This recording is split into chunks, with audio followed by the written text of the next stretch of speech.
Voy a responder este comentario con todo respeto y con toda la claridad que requiere, porque esto me lo han comentado varias veces. Me encantan tus análisis globales, pero los que haces de México pienso que necesitan matices. No todo es negro, estás en lo correcto, pero no todo es blanco. Estás cayendo en una narrativa de Morena en donde no cabe la crítica y se enaltecen algunos logros. El narcoestado no se desmantela porque una presidenta haya llegado al poder. Das por hechos sucesos que no podemos comprobar al 100%, como el desarrollo del operativo del Mencho. Los programas sociales son necesarios, pero cuando tienen un propósito y un buen seguimiento. La mayoría de esos programas han caído en situaciones irregulares y corrupción. Se mantienen como una herramienta meramente populista y de maquillaje de números. No hay estrategia real. Quiero tomar esta observación en serio porque no es menor. Porque si mi método es el mismo, que es rastrear operaciones discursivas, situar actores, confrontar datos públicos, ¿por qué la recepción cambia según el objeto? Mi hipótesis es que en el análisis global ocupo una posición de observador distante, mientras que en el análisis situado, y más cuando señalo aciertos del gobierno actual, dejo de ser neutral para convertirme en alguien con una ideología. Pero la neutralidad nunca fue el punto es el rigor. Empecemos por el hecho de que antes del cañón está la palabra.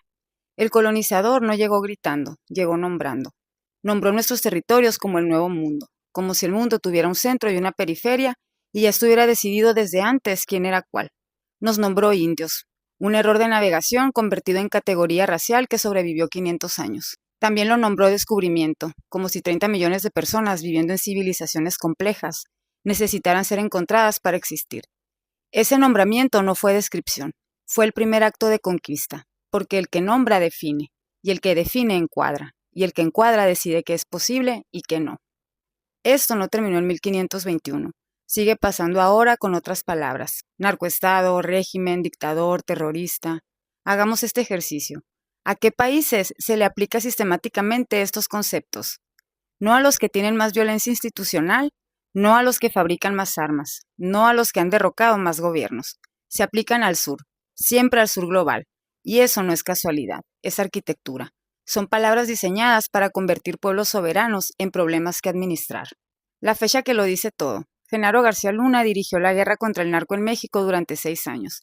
Recibió sobornos en maletines, infiltró cómplices en cada institución de seguridad del país. Un tribunal federal de Nueva York lo condenó a 38 años.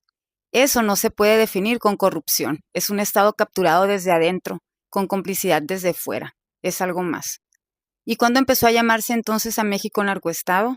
No fue entonces. La etiqueta se volvió sistemática en 2024, cuando Claudia Sheinbaum dijo algo muy simple: el ejército de Estados Unidos no vendrá a México. Y en febrero de 2025, Trump la hizo oficial. Designó a los cárteles como organizaciones terroristas extranjeras y la etiqueta quedó sellada. Pero aquí hay una pregunta. ¿La etiqueta describe una realidad o describe una respuesta? Describe una respuesta. México dijo no, y el norte global necesitaba un nombre para convertir ese no en evidencia de peligro, porque si México es un narcoestado, su soberanía no es soberanía, es desorden que hay que corregir. El matiz que solo mira a un lado no es matiz, es función.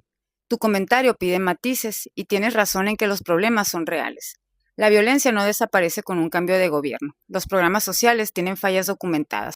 La captura institucional tomó décadas y no se desmantela en un sexenio. Pero hay una pregunta que ese pedido de matices nunca hace. ¿Por qué los programas de transferencia directas en México son populismo y los subsidios agrícolas en Europa son políticas públicas? ¿Por qué dudar del operativo que capturó al capo más buscado del mundo, ejecutado con inteligencia propia, sin intervención extranjera, mientras en 48 horas circularon 500 publicaciones falsas y videos fabricados con IA? Una periodista estadounidense inventando rehenes en hoteles. ¿Por qué el escepticismo siempre apunta hacia el sur y la credibilidad siempre va hacia el norte? Eso no es un análisis equilibrado, es un doble estándar tan interiorizado que ya no se siente como posición, se siente como sentido común, y el sentido común siempre lo fabricó alguien. Decir que todos los gobiernos son iguales es la operación más barata del poder, porque si todos son iguales no importa quién gobierna, y si no importa quién gobierna no vale la pena organizarse. Y si no vale la pena organizarse, el poder se queda exactamente donde siempre ha estado. La equivalencia falsa no es un escepticismo sofisticado, es el mecanismo más eficiente para mantener el orden sin disparar un solo tiro. Hay diferencias materiales entre gobiernos, en quien controla el presupuesto, en si el Estado entrega o defiende territorios indígenas, en si la política exterior subordina la soberanía a Washington o la ejerce frente a ella.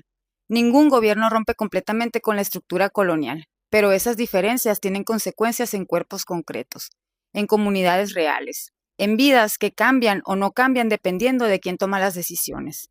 Negarlas no es rigor, es una posición política que se disfraza de neutralidad. Nombrar nuestra realidad con nuestras palabras no es orgullo, es supervivencia. Mientras sigamos analizando a México con las categorías que fueron fabricadas para administrarlo, solo vamos a ver lo que esas categorías permiten ver. Y lo que no permiten ver es exactamente lo que necesitamos ver para poder cambiar algo. Esto no significa ignorar la violencia, no significa defender lo indefendible ni cerrar los ojos a la corrupción.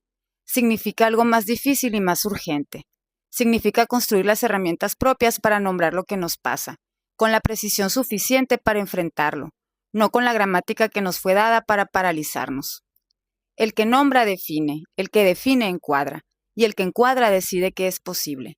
Ese derecho nos lo quitaron hace 500 años con una palabra mal escrita en un diario de navegación. Ya es tiempo de tomarlo de vuelta.